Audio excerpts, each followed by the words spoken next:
ஹாய்ங்க. இன்னைக்கு what I eaten அ டே பார்க்கலாம் வாங்க. காலையிலேயே மார்க்கெட் போனனால எதுவுமே சாப்பிடாம தான் மார்க்கெட் போனோம். மார்க்கெட் போயிட்டு வந்ததும் வாழைப்பழம் வாங்கிட்டு வந்தோமா, அதில 2 வாழைப்பழம் சாப்பிட்டுட்டு தான் அப்புறமா பிரேக்ஃபாஸ்ட் ரெடி பண்ண ஸ்டார்ட் பண்ணேன். நேத்து சாமை அரிசியில சோறு ஆக்கியிருந்தேன். அது பேலன்ஸ் இருந்தது. அதில தண்ணி ஊத்தி போட்டிருந்தேன். அது கூழ் மாரி நல்லா ஆயிடுச்சு. அப்புறம் கருவாடு தொக்கு வச்சு எல்லாருமே அது ஒரு டம்ளர் குடித்தோம். வெயிலுக்கு ரொம்ப நல்லா இருந்தது. இந்த மாதிரி பழைய சோறு, கூழு இதுக்கு எல்லாத்துக்குமே இந்த கருவாடு பெஸ்ட்டான காம்பினேஷனுங்க. அப்புறம் லஞ்ச் இன்னைக்கு மீன் வாங்கிட்டு வந்திருந்தோம். அப்படியே மீன் மார்க்கெட்டும் போய் வஞ்சரம் மீன்.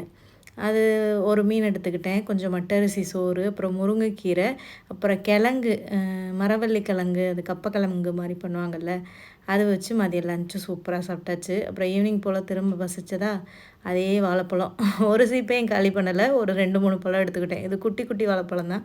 நைட்டு டின்னருக்கு ஒரே ஒரு கோதுமை தோசை, மீன் குழம்பு.